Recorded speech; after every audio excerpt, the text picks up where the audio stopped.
Hello and welcome to the Spirit of the Valley. We took a little bit of a hiatus over the holidays, but my friend Larry Ruffing is back, and I'm glad he is because fitness is suddenly even more talked about at the beginning of the year. You suddenly see the full gym parking lots and you say, ooh, I know why. But I miss it when we don't have it because I think it's something I have lived for years and Larry has lived for probably more years, and I like the monthly catch-up because there may be something new, there may be not, but some of the old stuff is still new. Oh, it is. So welcome back. It was a long hiatus, but I'm glad you're here. New Year's resolutions. We intend to have this monthly. We have until now, so Christmas is over. We'll be here regularly. But I have a couple of thoughts today, and I ran them by you briefly. Certain gym behaviors, certain things that you hear about and see in the gym every now and then. Not a lot, fortunately, but it's enough every now and then to make you think maybe that needs to be talked about. And we've talked about the etiquette. Every now and then there's a feeling in a gym, in a co-ed gym, where there's a little bit of chauvinist in a few of them. There can Not in a lot, Yes. Thankfully. Right. But every now and then there's an attitude of, what are you doing in my space? Or why are you taking up that whole, well, they're really not taking up more than their body size if they're stretching. But Right. it's just something that I think people need to be aware of because this is a co-ed world. And Right. you know, do you ever see much anymore? We do a little bit. I don't think it's a lot, and I like the atmosphere that we have at the facility where I think everybody feels wonderful that others are there doing it. Exactly. And they're there to help out. We do have the situations where somebody comes in and they're in their own world, so to speak. They want their workout, they don't want any distractions, and they want to get out. And it can be difficult, and one of the things we try and ask of the trainers is that we stay on the floor and help with situations. We have put signs up, like we have a circuit. We've got the 15 machine circuit, and we have several signs in the room stating, if somebody's in the circuit, please don't cut in front of them because they're trying to do one machine right after the other, get the cardio work.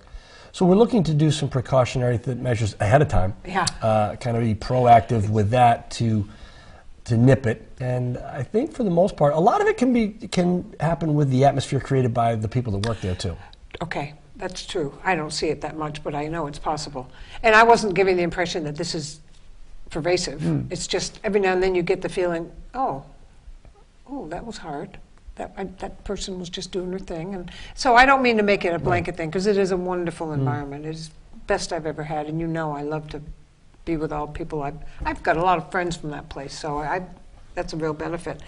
But every now and then it's not a bad reminder to just say, you know, wipe off your machines and don't sit on the machine after you're finished, get up and move and leave it for the next one. Those are basics, but it doesn't hurt to bring them up every now and then. No, it doesn't. I think at times we all need reminders. We get caught up in something that's happening at home or something that's happening at work, and we may forget from time to time, or just we get focused on something else, and sometimes may not even be aware of it. That's right. So there are situations that do arise that do need some attention. Hopefully you can, if it's egregious enough, or if it's enough that you want to make a comment to somebody and you don't feel comfortable going to that individual, that there's a suggestion box. And you can put in positive things, constructive criticism things, comments, general ideas of things that might help the gym or make it a better place. And we really, really ask that people please take advantage of that.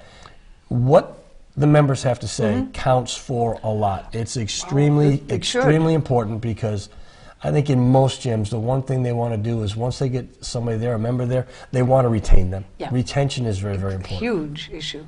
I worked a little bit on that somewhere else, and it was amazing how little or how much you need to do to make that member stay. And it can be as simple as calling them by their first name when they come in. You're not just a number that plunked down a check, and then you don't want to be a nobody. And this is what I'm enjoying the most right now, is that I feel like I know everybody there, and I don't, but I feel like I do. Well, that's pretty cool. A lot of people probably feel like they know you too. It's cool. So it's very nice, and as I say, friendships come from that. And that's the community, but that's also the community atmosphere, and I think that's also the atmosphere that you want to try and have, where you want to feel comfortable to say something to anybody. I mean, hopefully that image or that comfortability is portrayed there, and you do feel comfortable to make a comment or a suggestion or to say something about a situation if it's bothering you, because all in all, the people that work there, they really want to make sure that your experience is a positive one so that you will continue to come back and continue to strive for the goals that you have set for yourself while you're there. And there's no one there that isn't approachable in my mind. I've never had a problem no matter who it is, and it isn't usually negative either. It's just they're easy to talk to. No, it's, you're the exception. I can breathe easier. I wrote one about you this morning, but that's okay. No, I don't find it hard at all. They're very friendly people, and you do get the feeling they want to hear what's on your mind, good or bad. Well, and that's good for us to know too. Well, I mean, that's good. It's in the Jim's best interest to do things right. It is, and it's great for me now that I can take that back to the facility and say that at least this person feels this way, and there were several situations the way they were handled, and everybody felt comfortable about it, and that's a good thing to do. It's always nice to reinforce the positive, but it's also nice to reinforce when we did something wrong and corrected it so that we were aware of it. And all right, great. So now it shows we care about what's going on. If you don't, people don't stay. They don't. Particularly if they have a problem and it doesn't get resolved, or at least heard. You know, and you bring up a great point about being heard. I think members really want to get the feeling that they are being heard, that what they want to do matters. If you're working with a trainer and they're constantly looking off or not really paying attention, I think that can be a turnoff for a member, because you want that person there focusing on you, and you're there for a goal, especially if you're paying for personal training. Exactly. You want the focus to be on you, and your issues at that time should be treated as the most important issues in the world, because that's the way it should be. That's your hour. That is your time, whether it's a half hour, an hour, absolutely. It happens. There's miscommunication between them. It's not totally avoidable. But I remember going with the several over the years, and one of them was doing just that, was much more interested in her colleagues or friends that were nearby. And I used to stand there and kind of tap my foot and say, I'm who paid for this hour. You know, and it's very awkward to deal with that. Yeah, and I almost had to sort of make up something that was my reason for switching instead of being brutal. And it probably wasn't fair to her not to be brutal, but I just am not good at it. Well, I mean, a lot of people don't want to deal with the confrontation, and that could be a confrontational situation. Hopefully, that the trainers are professional enough to understand that they have to have an open mind. Exactly. And we need to listen to things that are said. If I'm doing something like that, I want to know. I would appreciate to know it.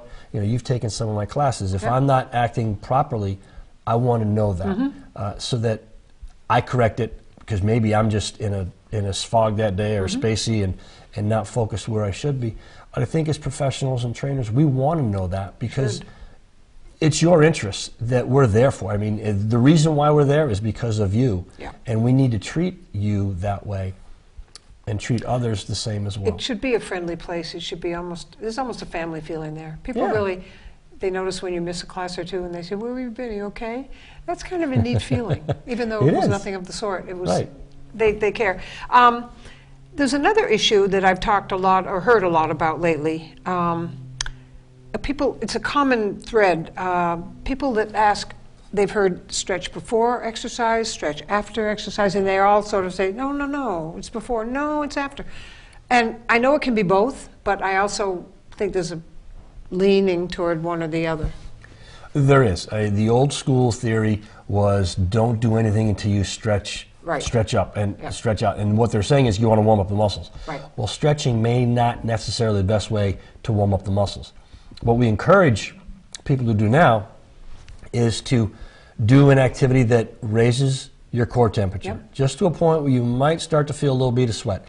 Now, your muscles are warm enough to stretch. Because if you don't, you go in cold, it's like take a cold rubber band and you just start to pull it. And what happens if you pull it far enough? You start to see little cracks in it, or it snaps. The same thing can happen to your muscles, and that's what we don't want to have happen. So therefore, a little jog, a little walk, 5-10 minutes on a treadmill, a bike, whatever it might be, even if you walk up and down the stairs a couple of times, raise that core temperature of your body, get the muscles warm, now try and stretch them. Because if you take that same rubber band after you've held it in your hands for a while and now stretch it, it probably pulls further than it did. Now, about stretching afterwards, I find merit in that as well. I Very don't much know so. how the general thinking is, but I think stretching after a workout is also a nice way to transition back into not exercising, but keeping it all the benefits there. Absolutely. I totally agree with that. And one of the things that you want to do is, usually after exercise, your heart rate gets up a little bit. And if you just stop cold turkey, say you've been working cardiovascular, and you just stop and walk off, the blood will start to pool in your legs. And it makes it harder for the heart to have to pump that blood around. Therefore, we like to use what we call the muscle pump as a way of helping the heart. So if you go for a walk just to cool yourself down, we're just going to go for a little walk, up down the ramp, up the ramp, whatever. Let the muscles in your legs contract and relax. It helps pump the blood back to the heart. Then lay down, stretch it out. By stretching, you relax the muscles a little bit. They don't stay tight and tense. So you relax them, you massage them out a little bit, increase your flexibility. That's the best time to stretch, when you're already warm. Exactly. Therefore, you increase your flexibility, which will also help increasing your coordination, which can help increase your balance. See the ripple happening here, folks? one hand kind of washes the other with that. And so those things are very, very important. Also, it will help you to flush the muscles of any byproducts that are there. Therefore, you can help eliminate some of the stiffness and soreness that you feel a couple of days after an exercise program if you stretch out properly and just cool the muscle down a little bit. It's true. I went into a class this morning with a very sore back. You and I have got back issues, probably forever. But it really wasn't comfortable, and I thought, I'm not going to not do it. I'm going to find a way. So I went in early and just did as much stretching as I could, and by the time I got out of a very rigorous class this morning, it was so much better. And you don't stay with the no pain, no gain. Sometimes you got to work through it. If I know it's safe and I know what the problem is, I know I can do it or not. But it really matters that you get ready, and all of a sudden I came out of there saying, why, it shouldn't feel better, I just worked it to death. Well, that working to death, maybe it was what it needed. This is true. Well, there's a big difference too, because we talk about stretching, and some people say, well, I want to warm up, I'm going to put a heating pad on. What a heating pad does will just dilate all the vessels, and it just brings in a lot of fluid, because it's an external heat source. But if you use your internal heating source, where you raise the internal temperature, that doesn't dilate everything. It's not going to just bring fluid to the area. It will warm it up to a point where it can now stretch and move better. So in essence, and that's one of the things that a lot of surgeons are now having with their patients after surgery, they're getting them up right away and starting to move. Don't just lay down, because you tighten up, you stiffen up, atrophy sets in, and it makes it that much harder to recover.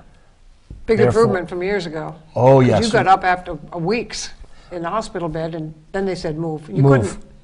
No, you're right. It's changed a lot. And I think it's cut down on people's recovery time. It has. They're back doing normal activities much faster. It's mental. Because, well, you're getting that blood flow. You're circulating the blood flow, which is carrying nutrients, minerals, the things that help heal the body. So your recovery process is a little quicker because of that, and I think it makes a lot of sense. It's a big improvement. I had really 2 does. fusions done each time they had me up that day, and against my better judgment or my will, but it paid off. It does. I wasn't thinking I could possibly move to do that, but they showed otherwise. We had somebody at the facility just go through the same thing, had them up that day, and back to work much quicker than what would have happened a decade ago, or even maybe 5 years ago. Sometimes people's biggest fear, not fear, but apprehension, I guess, about having anything done is the downtime. They don't want to be laid off for forever. They're busy people. They want to get right back to something, and they're doing it.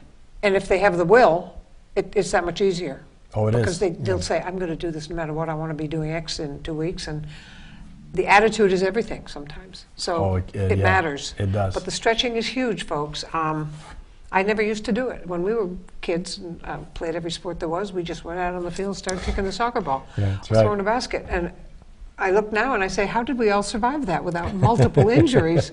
There was no warm-up, but no one thought of that. It was not popular. Yeah, there wasn't a lot of information out on it at the time, and with the research and the technology that we have, we're finding bigger and better things to do. I think that's helped a lot. And there weren't gyms as we know them.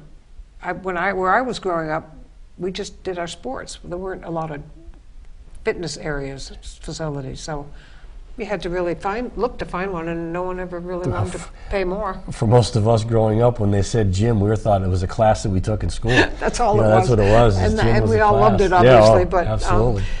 I have a myth I want to run by you. All right. I have heard a myth many times that if you do thousands of crunches, you're going to end up with a six-pack and weight loss. I haven't found that to be true, but maybe I'm the one that the myth was designed for. Well, you know what? I think there's two parts to it. One, you will get a six-pack. Yeah. You will eventually get a six-pack. The only problem being is it may not show. Yeah. From the standpoint, you cannot spot reduce with fat. Exactly. You can work the muscles, and now you got a great pair of abs hidden underneath a couple I have layers. mine somewhere. Hidden under a couple know they're layers okay. of fat. So it really takes a combination of activities. I mean, you really want to strengthen your core muscles for posture, for balance, coordination. Everything we do comes from the core. So you definitely want to do that. But just because I do that doesn't mean I'm going to get a six-pack. No. I've got to get rid of the subcutaneous fat between the skin and those muscles. And that's going to take a combination of cardiovascular work as well as resistance training and burning more calories than I take in. Good nutrition, too. Very much so. Very, very much People so. can sit in a gym all day and do this, but then go home and eat poorly and wonder why that gym work isn't showing. I mean, I know my abs are there. They just don't want to see me yet. But that a lot of people talk about that. I'm Yeah. going to go home and do 100 crunches every night. I'm sure it's going to help me. I'm sure it doesn't hurt. Right. But it may not bring the results they're looking for. Well, the other thing that it does too, we need to be careful. If you're going to do 100 crunches a night, we really need to do something for the lower back as well. Yes. You want to balance it out both front and back.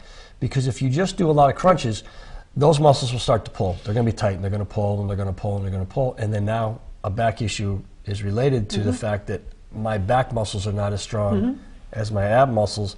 So now my posture's off and it throws things out of whack. Then discomfort sets in. So you want to make sure you want to balance the workouts that you do. It's true. That's what happened to me when I had my back surgery. They found that my back was just weakened by not having good abs, good core. And that's when I first got a trainer, because I said, I don't want to go through this often, if ever again. And boy, did that make a difference with the right person getting everything strong around the back. Both front and back. Yeah. Both the abs and the lower back. It was just dramatic, things I'd never done in my life before, but boy, did they make it extra strong along with little titanium. That'll work.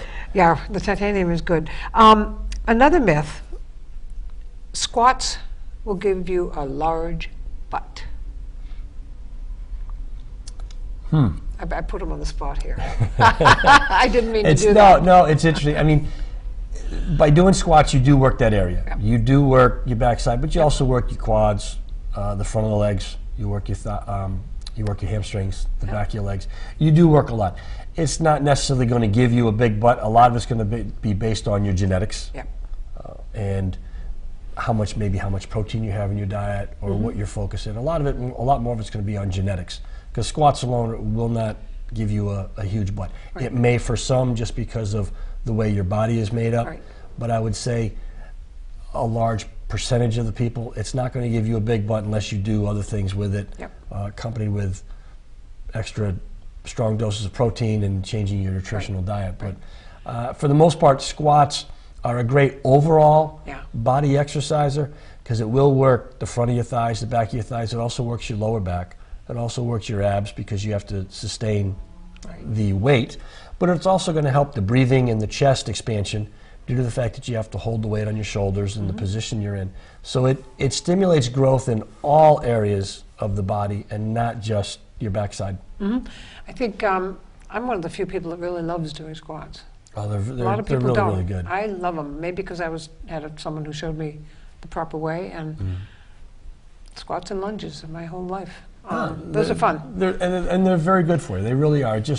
I think it helps a lot with coordination and balance to be able to do those exercises, because there's a lot of muscles that are involved in it, and that's a great avenue to take, is doing exercises that involve more than one muscle group. Squats definitely do that. That's good. No, I think they also feel good, I think. There was another myth. I've just talked some more, Larry. I've forgotten my myth. No, Myths or myths? Myths or myths. I mean, there are a ton of them. We're going to do another show with a nutritionist with us that we've had on before, and that's a whole different subject I want to get into, and I'm not going to do it now, but I want to get into that. Eating around exercising, both before, after, what's appropriate for the major workout, and I hope you'll watch that, because I think, as you said, trainers and instructors aren't necessarily back, schooled in nutrition. right. And they're very quick to tell you that, or they should be. Yeah, absolutely. I've had people try to fudge it with me a little bit, and they really didn't know. But that's rare. I think most people are very honest in saying, you know what, I've got someone you can talk to, or that kind of thing. But it matters that you're doing the whole package. It does. I mean, one of the scenarios I try and give people is, if you've got a top performance race car, are you putting the low grade, Yeah. unleaded fuel into it? Your body is your machine. Your body is what runs, and it needs fuel to run. So we always want to make sure that we're putting the proper fuel in it. Now, there's a lot of things out there that taste great, but they don't give us any advantage in anything that we're going to want to do. Yeah. But so we really want to think of it that way. My body is my machine. It's what I use every single day to get to places and whatnot. Exactly. I want to think of it that same way. I want to put in only the best ingredients, Yeah. or the best that I can find at the time, Yeah. so that I'm going to get the most out of everything I'm doing, whether it's mental capacity for things at work, whether if you've got a desk job, being able to focus. I mean, there are foods out there that help you with that. Definitely the vitamins and minerals that are important to allow you to do these things and for growth to occur. Yep. So you really want to make sure that you're putting the right fuel in your body, and that way it will run optimally. Exactly. I think people forget that your brain needs nutrition and exercise. I mean, it really does work on the alertness. I don't know. I guess I hope I'm still alert, but I know it's all beneficial to the entire body. It isn't just your ability to walk and run and play games. It's how you get through a work day when you aren't exercising. And as you said, you're sitting at a desk all day, you can get pretty logy after a while. And if you get up and move around and eat well, it's going to make a big difference there. I've heard it from people. Well, there are a lot of studies going on now, or I should say they've been going on for a long time, but they really focus on exercise and the benefits just to the brain, just being that physically active and how it stimulates your ability to think and stay alert and do the proper things at work. There's a reason why corporations are putting a workout facility in their building, so that members or employees can go and exercise, take that lunch break and go and do something, and then when you come back to work in the afternoon, you're not as tired, you're not as run down, and they're finding that we're getting more productivity out of those that go and exercise than those that don't. It's proven. It's provable. Yes, you can really it is. measure it. Someone once called exercise food for the brain. And I totally agree with that. Absolutely. Because I go early in the day, and I am so energized for the rest of the day, whereas at the end of the day, I'm not sure I'm one of those that can do it that way. And I'd just go home and collapse. But it is food for the brain, and people that you see, it's wonderful to see the number of people that are walking on the facilities campus, wherever you are, whether it's hospital or it's a certain place on Great Hollow Road, and I mean, they're taking advantage of the paths, and good for them, and more bike paths, more people biking to work. Well, yeah, they are, and it's really interesting to see the number of people that we have that come in at 5:30 in the morning, 6 o'clock in the morning, 6:30 before they go to work to get an exercise program in, or just get their exercise in. And I think they probably feel better the rest of the day, Totally. stimulating themselves, getting ready for that day. Totally.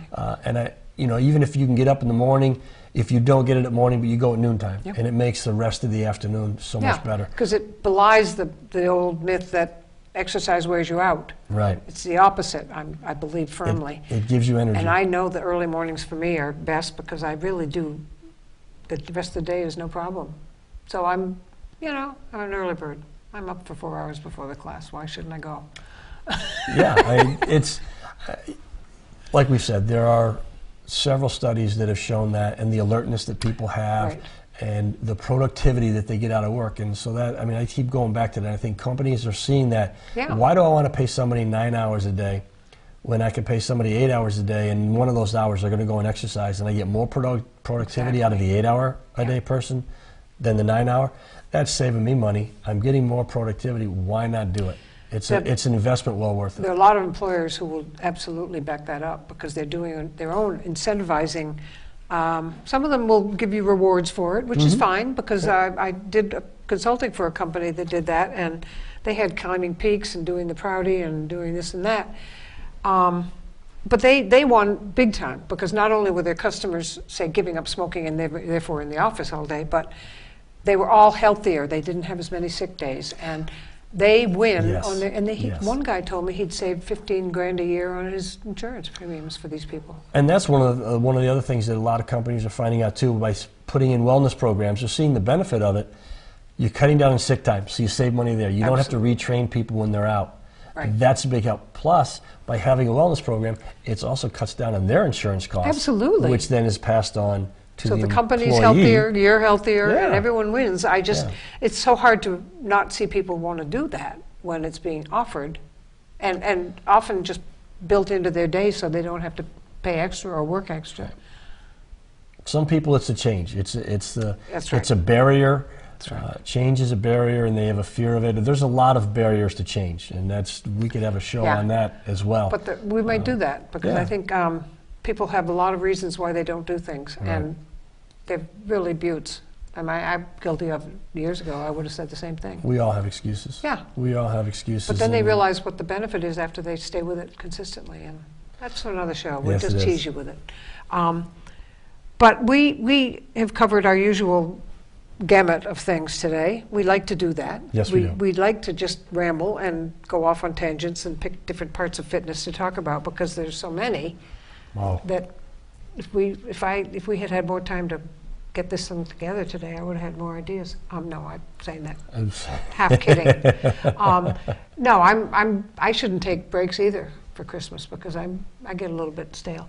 But this business just never does get stale. So that's why it's fun, and that's why we tend to babble, which is hopefully helpful babble. It's not a Yes. bad word. Well, hopefully you can take one or two things out of what we're doing and apply it, and it helps you. Then it doesn't I become hope babble. so. I hope If we got so. one thing that's making you Yeah.